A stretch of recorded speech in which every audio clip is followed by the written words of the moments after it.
Les bons débarras. C'est le titre du dernier film de Francis Mankiewicz qui prendra à l'affiche dès vendredi dans les cinémas du Québec. Il s'agit du premier scénario de Régent Ducharme, qui est romancier et dramaturge québécois, scénario dont il a fait cadeau au réalisateur Mankiewicz qui, on se le rappelle, avait signé Le temps d'une chasse. Le film raconte essentiellement les situations extrêmes engendrées par la passion que ressent une petite fille pour sa mère, mais présente aussi un univers de l'auteur tout à fait surprenant et même fascinant. Carmel Dumas s'entretient avec deux interprètes du film, Marie Tifo et Charlotte Laurier. Vous êtes les deux interprètes principales, finalement, de ce film.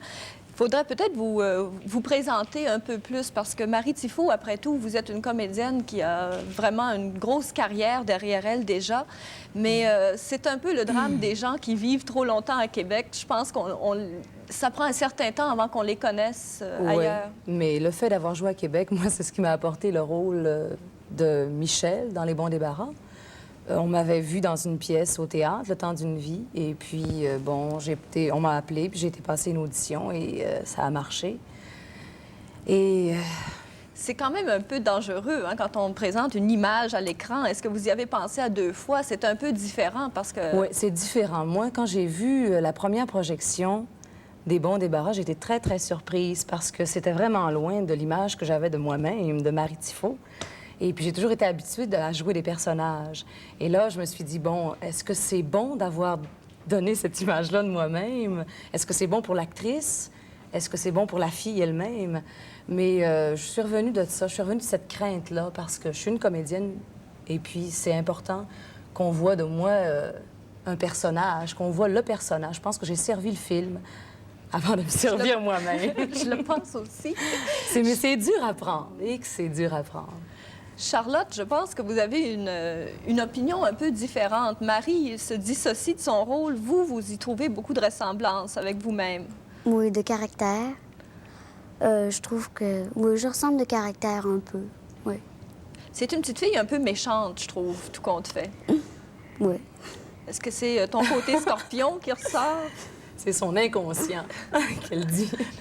C'est quand même important. Charlotte Laurier revient de Berlin. On sait qu'à Berlin, c'est le festival critique le plus important, le festival international de films. Tout le monde parle tellement de Cannes qu'on oublie qu'il y a aussi ce festival très important. Et Les bons débarras, c'était l'entrée officielle du Canada. Est-ce que vous avez été reçue comme une grande vedette là-bas? J'ai été très bien reçue. Puis le monde a beaucoup aimé le film. Il a été très bien accueilli. Ça veut dire quoi, ça, bien accueilli? Vous étiez là avec Francis Mankiewicz. On a toujours un peu peur que nos films très québécois soient pas compris ailleurs et que si on pense à un auteur comme Régent Ducharme, qui a beau être connu internationalement... Là, mais le film était sous-titré en allemand. Alors, il n'y avait vraiment pas de problème à ce point de vue-là. Et puis, il faut dire qu'après la sortie du film, les gens ont été très, très émus. Et puis, Charlotte était considérée comme une petite star. Ils l'appelaient Darling. Le lendemain, dans les journaux, ça a été...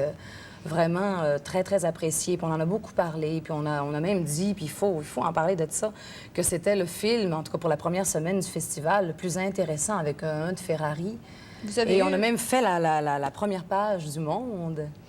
Est-ce qu'on est inquiet un peu en tant que comédien quand on se rend compte que notre film a un succès critique? Parce que les gens ont l'air d'opposer au Québec l'idée d'un succès critique et d'un succès commercial. Êtes-vous inquiète, là? C'est la première. Oui, on était un petit peu inquiète parce que c'est vrai qu'on en entend... Bon, hier soir, il y a eu l'avant-première et puis avec les critiques et les critiques ont semblé beaucoup apprécier le film. Et là, tu te demandes si le grand public, lui, va aimer ce film-là. C'est ça l'important, c'est que les gens aiment et se reconnaissent et acceptent cette image-là qu'on donne d'eux et qu'on projette.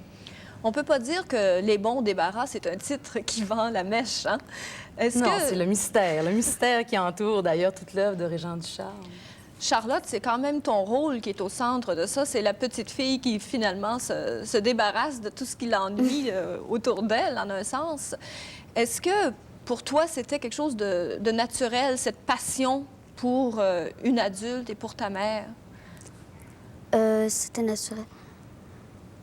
Si je le faisais naturellement... Si c'est quelque chose que tu avais connu avant, cette espèce de désir de posséder un être humain? Non, non. Mais c'était très profond. Je le ressentais très, très fort, en dedans de moi. Comment es-tu allé chercher ça en dedans de toi? Ben, Marie Tifo m'a aidé. Les comédiens m'ont aidé beaucoup à me mettre dans l'atmosphère. C'est quoi l'atmosphère? On emploie un peu au sujet de ce film le terme misérabiliste. Et j'ai peur parce que je trouve que ce film-là, même si c'est un univers dur, au moins c'est un univers plein d'énergie. Plein d'énergie. Puis les gens, puis bon, c'est sûr, ça se passe dans un milieu très défavorisé, mais les gens qui vivent dans ce milieu-là, ils sont très beaux et très forts. Moi, j'étais pleine d'admiration pour mon personnage. D'avoir une Parlez-nous-en de espèce votre de personnage. courage. Bon, enfin, le film tourne autour de la relation mère-fille, une petite fille qui est amoureuse folle de sa mère et qui veut la regagner parce que sa mère est trop prise dans une espèce de survie. Elle lutte pour vivre et tellement qu'elle en délaisse un peu sa fille. C'est parce qu'elle se dit, bon, ben moi, j'en ai assez de mes affaires, essaie de vivre les tiennes, je suis pas capable de t'aider, j'ai trop de soucis. Et la petite essaie par tous les moyens de gagner sa mère. Alors, il y a des rapports entre la mère et la fille, des rapports de grande passion et de grand amour, mais aussi de haine. Le personnage de Charlotte est un personnage c'est la préadolescence. Alors, c'est un personnage qui est en crise et qui vit aussi dans un monde particulier. C'est l'univers de Ducharme. Et qui est une petite bonne femme qui lit Léo des Hurlevents. Ben oui. Alors, ça situe un peu le personnage trouble. Est-ce que tu l'as lu, Léo de Hurlevent? Ben, je l'ai pas lu complètement. Est-ce qu'il y avait une satisfaction? Je sais, quand on voit le film, on ressent une satisfaction quand tu dis meurs donc, là, c'est pas dit comme ça, ou si tu peux frapper un arbre ou quelque chose. Est-ce qu'il y a une satisfaction à jouer un rôle où on dit carrément ce qu'on pense émotivement? Ou est-ce que ça te gênait un peu? Oh, ça me gênait pas de faire... Non, non. Je faisais mon rôle. Il y a des personnages masculins dans ce film-là. On peut peut-être pas en parler tellement parce qu'ils sont pas ici. Là. Il y a Germain Houd, entre autres, qui joue...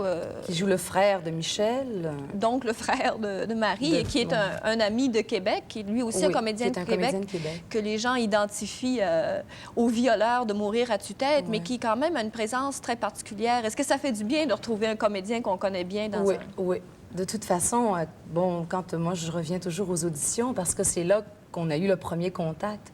Le premier contact avec Charlotte, c'est l'audition. Si ça n'avait pas marché, ça aurait été épouvantable parce que toute la connivence qu'on a eue par la suite, ça vient du moment de l'audition. Et Germain aussi, c'était ça. Je veux dire, même en audition, quand je l'ai retrouvé, puis c'était mon frère, puis c'est quelqu'un avec qui j'ai tellement travaillé, il y avait plus rien à faire, c'était déjà établi. Alors, tout le travail sur le plateau, c'était en... Là, on parle d'atmosphère, c'est un film d'atmosphère, hein, mais il faut dire que toute l'atmosphère du plateau, ça a déteint sur le film aussi, parce que tout le monde, il y avait la connivence, puis il y avait l'amour de ce scénario-là. Tout le monde était en amour avec le film. Et puis, la relation, ça donne quelque chose. La relation entre Gilbert Sicotte, le personnage de Gilbert Sicotte, qui est un ancien et un prétendant continuel du personnage de Michel, et il y a une connivence entre la petite fille et ce prétendant-là. C'était comment pour toi? Est-ce que c'était une surprise de développer cette sorte de relation à l'intérieur du film? Ça faisait différent que quand je criais, disons, quand je ressentais des émotions fortes, c'était léger. Ça faisait différent. C'était vraiment ton copain? Oui. Ça faisait du bien dans un film comme celui-là, où tu te bats contre tout le monde, finalement. Est-ce que le fait que tu dois faire l'école buissonnière pour devenir une grande comédienne, est-ce que ça t'aide un peu à jouer un rôle comme celui-là? Le fait que toi aussi, tu faisais un choix dans ta vie à ce moment-là? Il faut dire que c'était l'été. Vous avez tourné l'été. On a tourné septembre, octobre, l'automne. novembre. Oui, l'automne. Donc, tu as manqué l'école? Oui, je manque l'école. Ben, je me suis bien rattrapée. J'ai eu de la misère, mais j'ai travaillé fort. Vite. C'est une travailleuse. Le langage dans ce film-là, on n'a pas le temps d'en parler beaucoup, mais je pense parce qu'on a un auteur important qui a écrit finalement un scénario de film et qui l'a remis à quelqu'un, un réalisateur qui fignole très bien son travail. Si on se souvient du temps d'une chasse, on sait que Francis Mankiewicz est un perfectionniste. Est-ce que de parler en vers, pas toujours, mais souvent... Très souvent, et en rime, oui. C'était très difficile, mais on a fait, bon, Francis... On a fait un gros travail avec Francis Mankiewicz 3 semaines avant le tournage sur les personnages et sur le langage, parce qu'il fallait pas... Le langage est tellement merveilleux qu'il fallait pas que ça prenne le pas sur l'émotion. Alors, on en est venu à dire, bon, ces gens-là, c'est leur quotidien. Ils parlent comme ça dans la vie, mais c'est en dessous. Ce qu'il faut sortir, c'est ce qui est en dessous. Vous avez réussi. J'espère que le film aura beaucoup de succès. On l'espère aussi. Merci. Merci beaucoup.